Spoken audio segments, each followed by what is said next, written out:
Let's see. Do do do do do do. Welcome, Legion, to the Jason Callan channel.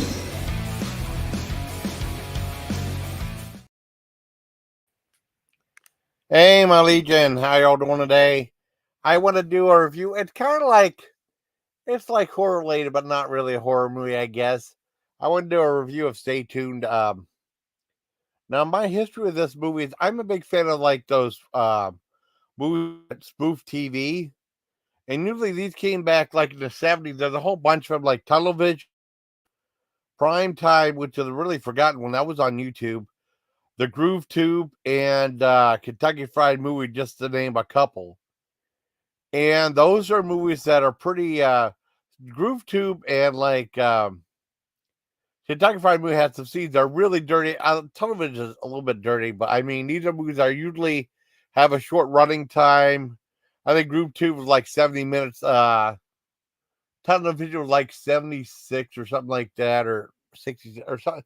These like really low budget movies that have like definitely R rated that made money because I like the budget for a Groove Tube was like 200,000 and made like 9.6 at the box office. Then they had all these reissues that made like over almost $30 million. And then Kentucky Fried Movie was directed by John Landis, like a year or so before he did Animal House, and it was the writing team that did Airplane. And I guess Kentucky Fried Theater was like the improv theater that they had. And they did Kentucky Fried Movie to the spoof of TV shows. Really funny stuff. It had a couple of really dirty segments in it. But I loved that a whole genre. And I saw some other stuff while I was in the military, like the 6 o'clock news. Well, prime time, I've never seen an AIT. 6 o'clock news. There might have been like well, I saw Groove Tube in Germany too. Um,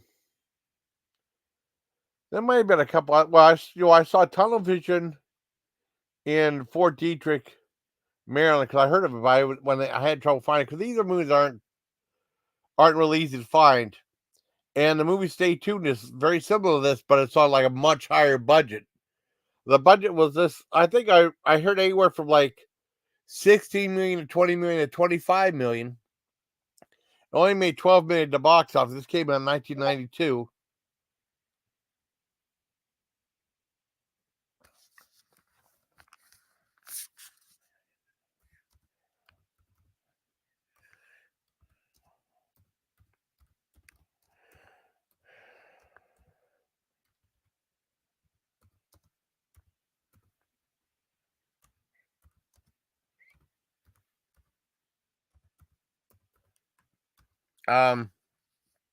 What I got thrown off.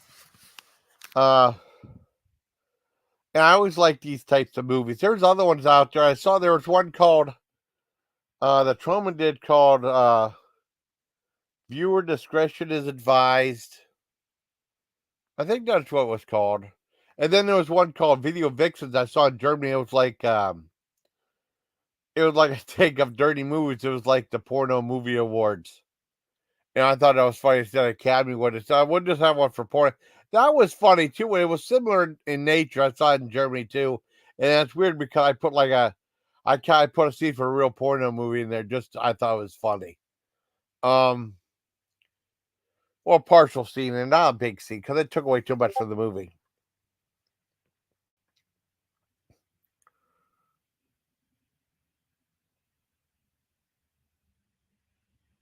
Okay.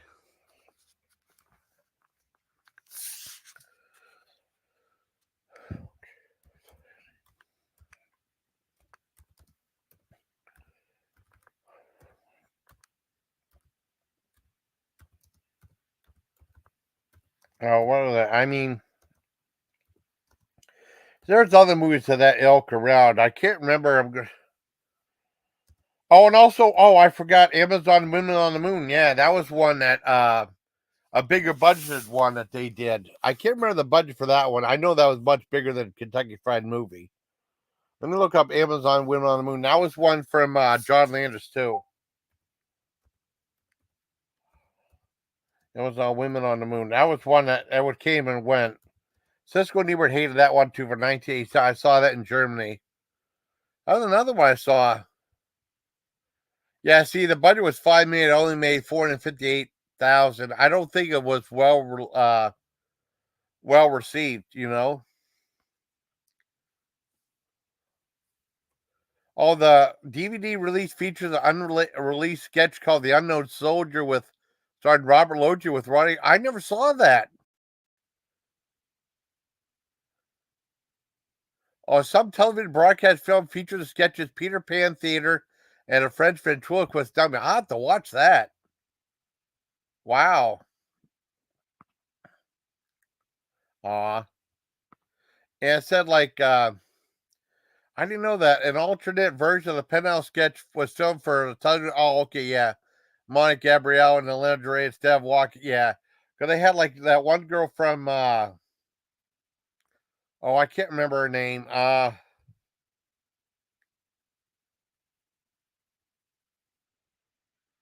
Yeah, Monica Gabrielle, yeah. Okay, they had they did that for TV. I never saw it on TV. And they had for the movie it was like Bullshit or Not. It was titled Baloney or Not for television. I've never seen it on television. I have to look it up, see if I can find another sketch for that. Additional bridging sequence between the death of Harvey Picnic and yeah. Oh wow. Wow, I have to check that out. I had no idea about that. That's cool. But I mean that did do that well. Hey, what's up, Gordon? But with I love that whole genre of mocking TV. They don't make movies like that anymore. And then Stay Tuned came out. It was heavily advertised and I wanted to see it.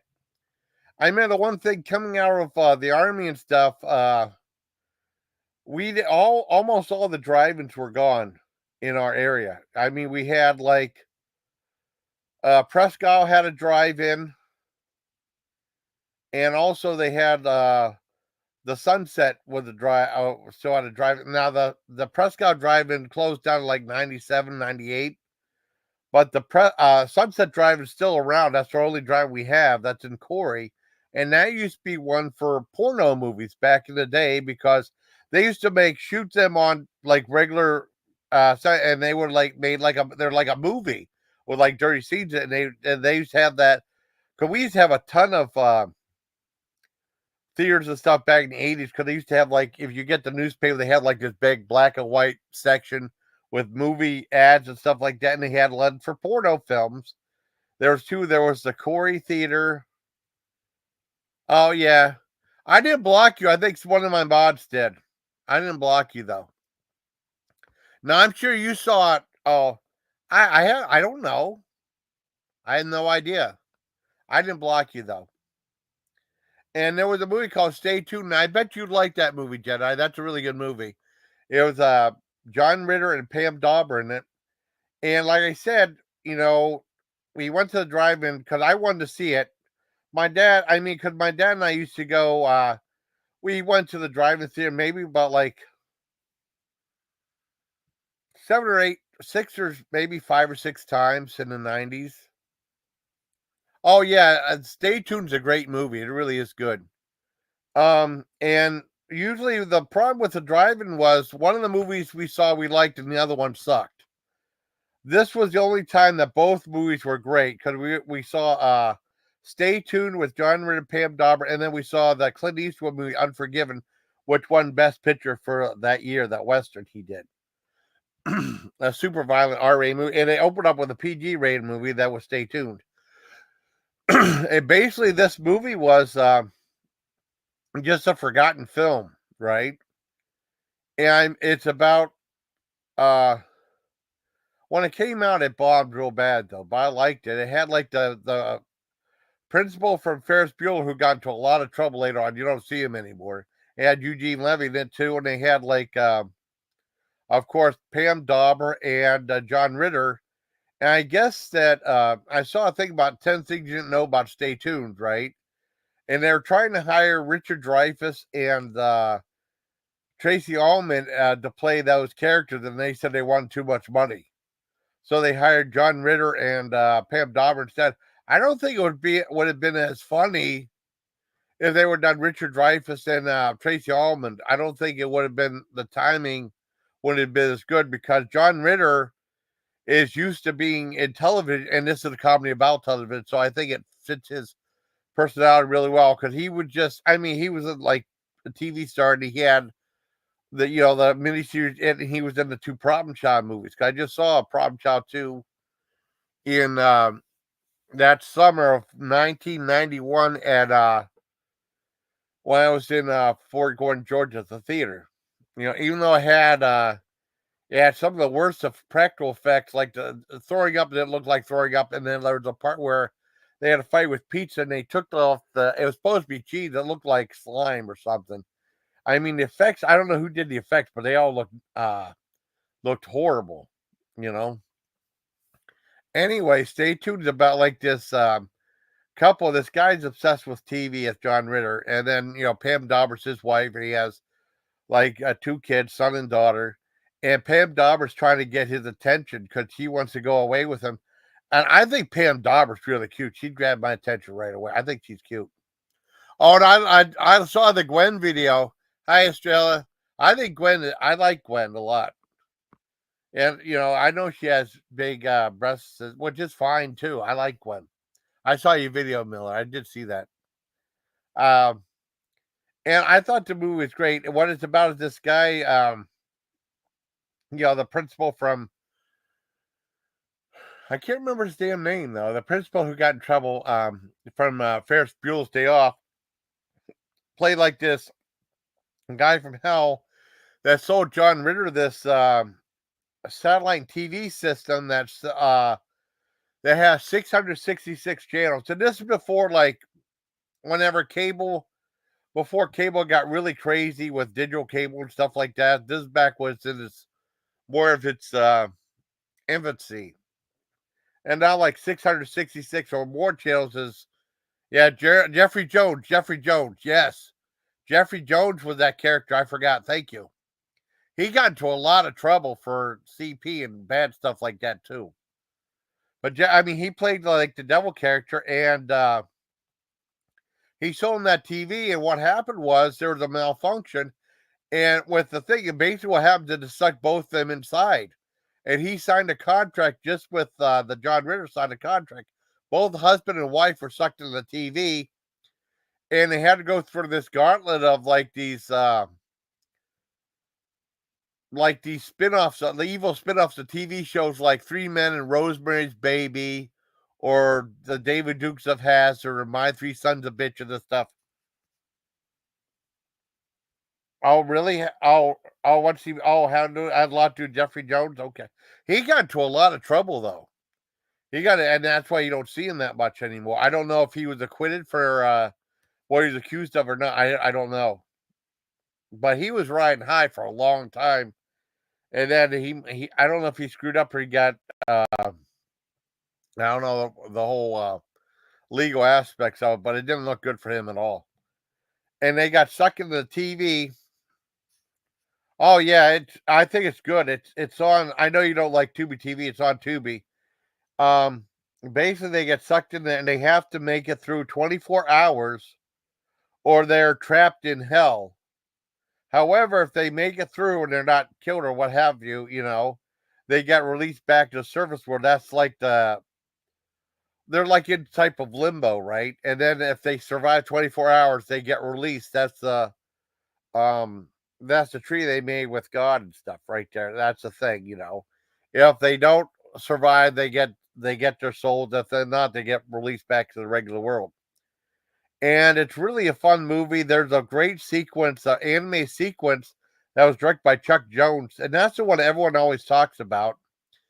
There's a music video by Salt and Pepper in there, but they have all these unique shows in there, like little cameos.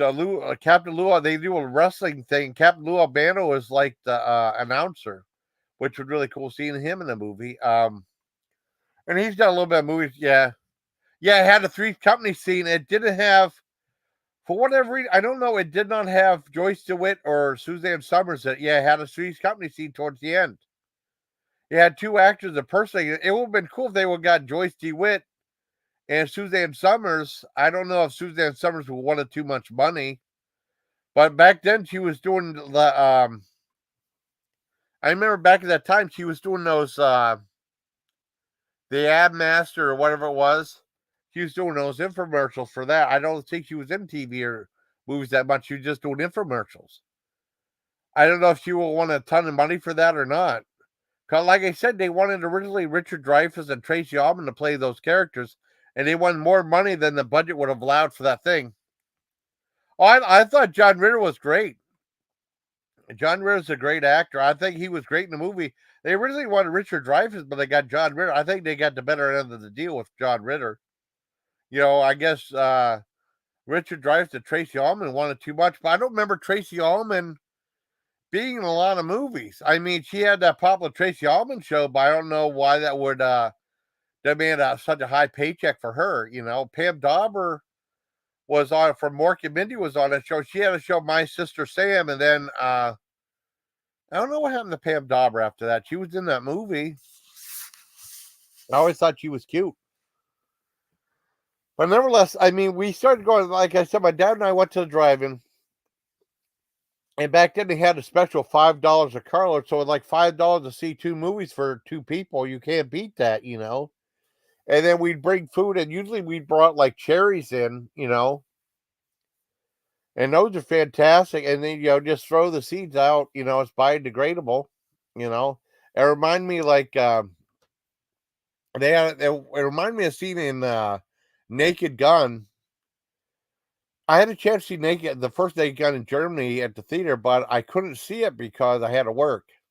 But I rented it, and there's a scene where like there's a drive-in, and they were eating like sunflower seeds, and they were throwing the seeds out the window. There's like this giant stack of sunflower seeds. That's how I felt with the Cherry Pitch, Yeah. Oh yeah, I know. But they originally wanted Richard Dreyfuss and Tracy Ullman to play the John Ritter and Pam Dauber's characters for that movie, but they wanted too much money. Oh, I did that too. That's the most movies I've seen in one day at the theater. In Fort Detrick, Maryland, it was twice. I saw it. I saw 4 movies in one day. Because the one time it was like I saw I saw it twice. I can't remember the all the other movies before, but it was like it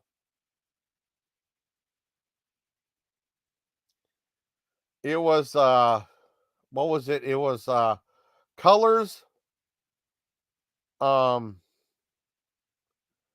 Part 6, Witches of Eastwick, and Prince of Darkness. I think the second time it was Moonstruck, Serpent and the Rainbow, and then Night in the Life of Jimmy Reardon, and then Death Wish for the Crackdown. Yeah. Oh yeah, I saw it to drive-in when it came out in '90. It was such a long time ago, and the movie's forgotten because it didn't make any money. And it's directed by the great director Peter Hyams, who did movies like Capricorn 1, 2010, the sequel in 2001. He did The Relic.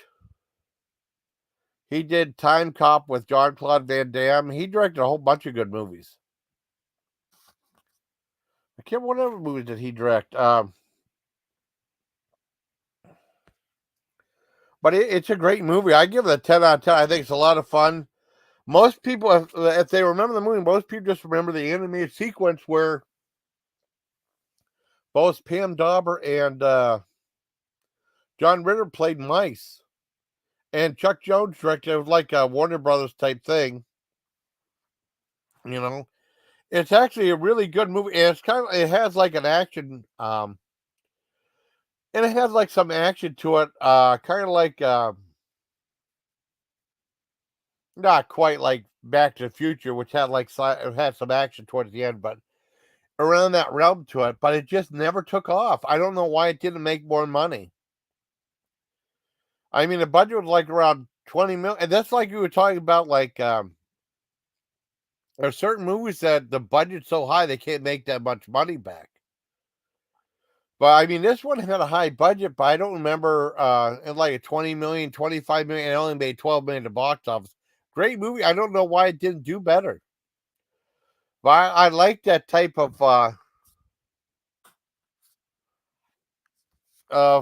type of comedy, you know. Let's see, skit comedy movies. Let's see. Let me see if they have this on IMDb, like a listing of them.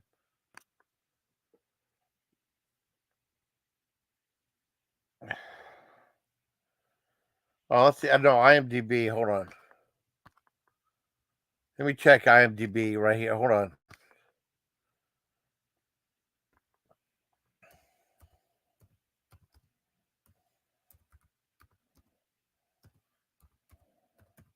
Because sometimes they have a listing of type movies of this type. They're hard to find, though. Because remember, those people, I'm a big fan of these things. Top tier parody movies.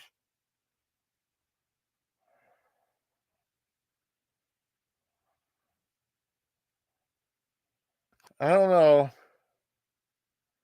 I don't know if this is top 10 parody movies. Airplane, not now. That's not the right one. Top movie spoofing TV.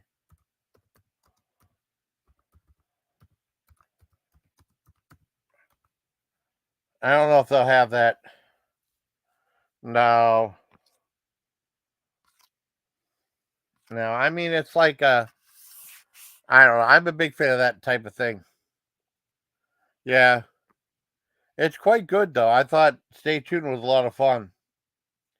But it has like a type of thing I mean, a little bit of a horror type element to it, but it's mostly sci-fi. And like I said, Peter Hyams directed a movie. He's pretty famous too. I mean, they were originally going to have Tim Burton direct it because it was from Warner Brothers, right? But they said he wanted to direct, but they offered him to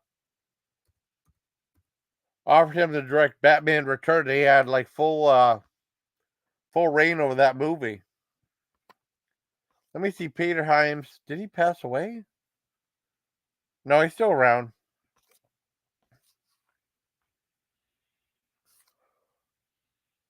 But he directed movies like Outland, which I was a big fan of with Sean Connery. Outland was awesome. And I mean, Outland was one of my favorite movies. It's like High Noon in Outer Space. Really good movie. Let's see. Capcom 1. Oh, he did the screenplay for Telefon, 77 Charles Bronson movie. Atlas Star Chamber. That was good. Oh, he did Running Scared, a great movie. Billy Crystal and Gregory Hines, fantastic movie. Presidio, Narrow Margin, Time Cop, Sudden Death. Those are two Jean-Claude Van Damme movies. He did The Relic and End of Days. Huh. And those are the ones he really did that were really good. No, that was Mel Brooks did Spaceballs. Oh, yeah. Well, I like having physical media. It's just easier. Just the streaming stuff's easier, you know. Well, I saw it off of, and there's no like, I believe in physical media for like books and stuff. You know, I do like physical media. Yeah, Search for More Money. I want to see if they do Spaceballs too. I definitely want to see it. You know, yeah, Mel Brooks did Spaceballs.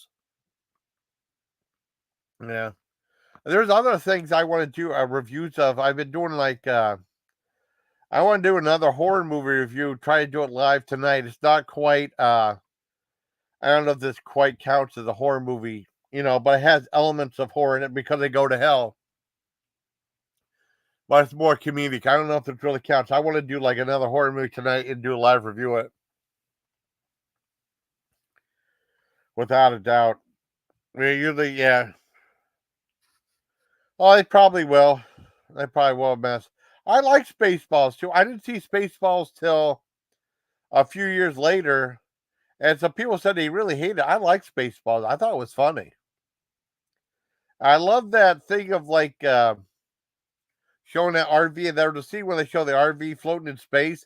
That reminded me so much of Heavy Metal when they had like that one car floating in space. It was so cool. For Radar Rider. Oh, with Josh Gad. I don't even know who that is. Well, he's gonna star in it. Yeah, Rick Moranis should have gotten. I don't know. Rick Moranis should have gotten an Academy Award for that movie for Spaceballs because he's so funny in that. But no one ever takes comedy seriously in horror in the Academy Awards usually, or like no one usually takes horror movies seriously except for that one year with Silence of the Lambs and Misery, right? They usually don't take horror films and comedy seriously in movies, you know. Rick Moranis should have been nominated for Academy Award for supporting actor because he was so funny as Dark Helmet. He was brilliant too. He really was good in that movie, you know. Just like check this out, just like Dodgeball should have been nominated for Academy Award for Best Sound Design or Sound Editing because they would have gotten if they would have gotten the sound of like the sneakers. Oh, I didn't know. I don't know who that is, but yeah, they're gonna ruin it. I didn't know. Yeah, I had no idea. Yeah, they're probably gonna ruin it. I had no idea who that was, but I have to watch a video see how annoying he really is. But I mean, with Dodgeball, if they would have gotten the sound of the sneakers like on in like gym class that squeak they made, or if they would have gotten the sound of like the tetherball, the dodgeball hitting someone, if they would have screwed that sound up, it would have completely ruined the movie. You know what I mean? So I mean, it should have been nominated for sound design or sound effects and stuff. Because I mean, if they would have screwed up those, it would have completely ruined the whole movie. And now I don't know if it was that tough to get that certain sound when a dodgeball hit someone. Or torpedo, we used to call it torpedo ball. We call it dodgeball, then we call it torpedo ball, you know. I know in Simpsons they call it bombardment, you know. But if they, I mean, check it out. If they would have got that sound wrong, Miller, they would completely ruin the whole movie, you know. But I highly recommend stay tuned. Anyone who hasn't seen it, it's I know Miller doesn't like Tubi TV, but it's on Tubi TV right now. And it's definitely worth watching, you know. I'm assuming it got a Blu-ray release or a DVD release, I assume, but I'm not sure. I think it's a great movie. It just got lost in the shuffle. I gotta find there's like I looked up Amazon Moon on the Moon. There's a couple of segments I never knew it played on TV, you know, because there was a segment with Henry Silva hosted like a thing with like the Loch Ness monster. He was dressed up like Sherlock Holmes, right? And he said, "Believe it or bullshit, believe it or bullshit," or something like that. And then they play the TV movie. They played with baloney, I guess. And there's a couple other sequences for the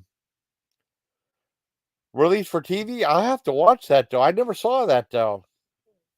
Like French Lieutenant Ventriloquist Dummy. I definitely got to watch that. And there's a scene with that one girl, one of the Landers sisters walking naked through the movie. I mean, that's definitely was never like for the release of the film. Audrey Landers, I think. Let me look that. I just looked it up. You know, the Women on the Moon. That's not a bad movie. It didn't do that well, but I mean, Kentucky Fried Movie did great. And it was Audrey Landers, Joe Dante, John Lance was one of the directors in there. But it had an all-star cast. I thought Audrey Landers was the one that was naked. She had done then. Michelle Pfeiffer was in there.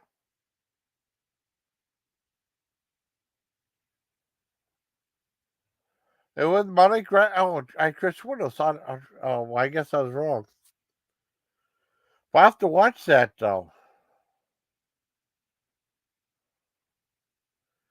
Yeah, they had a DVD featured unreleased sketch called Unknown Soldier. Soldier, I have to watch that. And then they have Peter Pan Theater, French Ventriloquist. I'll have to watch that. I didn't know about that. That's pretty cool. And there's like a scene where she's like, they had to refilm a scene where she was in lingerie. Huh. Most European retain the original theatrical version. Huh. A bridging sequence between the. Oh, really? Huh. Huh. I have to watch that. That's pretty cool. Yeah, Stay Tuned is awesome. Yeah, I like those. I like those ones that had like parody movies, like Kentucky Fried Movie. That was really funny. The Groove Tube. These are like ones that people never really saw. Oh, Stay Tuned's awesome. Stay Tuned's a wonderful movie. I give it a 10 out of 10. See, we agree on something, right? It's just a forgotten movie, but it's really, really good. I highly recommend. Anyone who hasn't seen it, I think Gordon came up to say hi. I think Gordon really liked it. I talked to Vegan Dolls about it yesterday, and she loved the movie too. That's one of her favorite movies. That's definitely worth buying. Stay Tuned is definitely worth buying. It's a great movie. Wow, I have to look and see if I can find. Let's see, Peter Pan Theater. Let's see. I hope it's on here. It's on YouTube.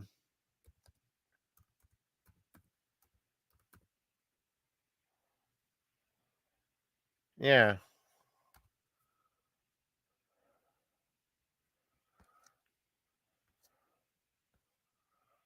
Let's see. Amazon Moon on the Moon.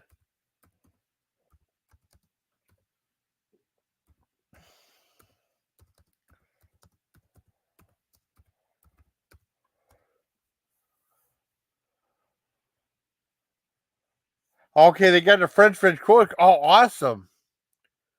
They got French Ventriloquist deleted scene with Dick Miller. I gotta watch that. And then Amazon went. They had Sybil Danning as one of the women on there. She's beautiful. Oh, and the lead scene, the bloopers from Amazon. Oh, awesome! I gotta watch that. I had no idea. Yeah, Arsenio Hall's Bad Day. That's cool. I have to check that out. Oh, thank you, Trash Pit Show. I guess you liked my review of Wire Spots. That yeah. Oh, I love Vegan Dolls. Vegan Dolls loves me. She's one of the people that, because I know Turtle was saying like Vegan Dolls doesn't like a lot of people, but she loves me though. And she even said she did. I love Vegan Dolls. So I think Vegan Dolls is sweet, you know? And I was the one that told her about Hordes of Spider Island. So, I mean, she likes those cheesy, old, trashy movies like I do. And she saw, I said that Bela Lugosi meets a Brooklyn Girl is really good. She likes the old Bela Lugosi movies. I was telling her about like Corpse Vanishes, The Bowery at Midnight. Some of his lesser known work is quite good. That's all right. I mean, but I tell you what, Amazon Winter on the Moon is a wonderful, wonderful film. If you're looking for a comedy, it's on Tubi TV right now. I highly recommend it. I'm gonna watch like these unreleased skits from Amazon Women on the Moon. Yeah, I want to see that French Ventriloquist dummy thing. It was cut from the movie with Dick Miller in it, though. I mean, I definitely want to see that. But that's my review of Stay Tuned, a live movie review. I guess I'm gonna wrap it up. And so I hope you like this review of mine. Till next time, please take care, my legion.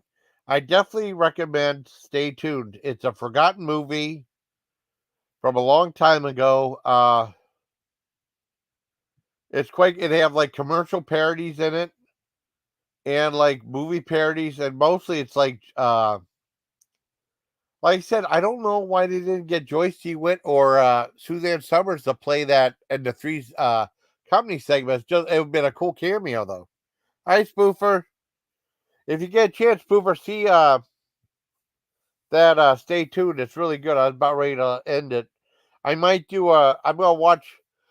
This counts kind of like a horror type movie, like a horror comedy type thing, but I want to watch another horror movie tonight and then come on live again and do a review of it though. But if you get a chance, Spoof, on Tubi TV, look up Stay Tuned with John Ritter and Pam Dauber.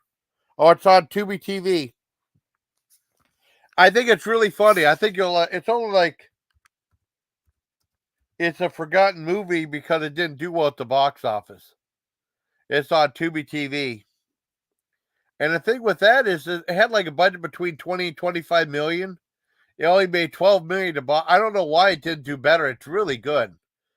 If you like John Ritter and Pam Dauber from Mork and Mindy in it, and has Jeffrey Jones, Eugene Levy's in it. And then there's a sequence when they're like animated characters, and Chuck Jones directed it. But I think you'll really like it, Spoof. But let me know if you watch it. Let me know. Yeah, I think you'll like it. It's funny. It's really funny. If you like to laugh, it's a fun movie to watch. And it has like kind of a horror movie element because they get zapped into hell and they have to survive like 24 hours with all this bizarre like content, like Three Men and Rosemary's Baby and stuff like that, or the David Dukes of Hazzard, or Northern Overexposure, stuff like that. They have to survive for 24 hours or they get sent back out into the real world. It's quite good. I think you'll like it. So I hope you like this review, everybody. I like doing like these live movie reviews. It cuts down to no drama. There was a little bit of drama earlier, and I just dropped off panel. I wasn't going to engage in it. So I hope you like this review, everybody. Till next time, please take care, my legion. Good night, everybody. Thank you, everybody, for joining the chat. I'll probably do like a horror movie, watch another horror movie, and then do a review of it later tonight because it's well, I mean, I love horror movies anyways, but it's the season, with Halloween. I might go 37 since I'm here. So a few more seconds. But no, another no drama live stream, so that's pretty cool. So I hope you like the live stream, buddy. So until next time, buddy, please. Good night, everybody. Good night.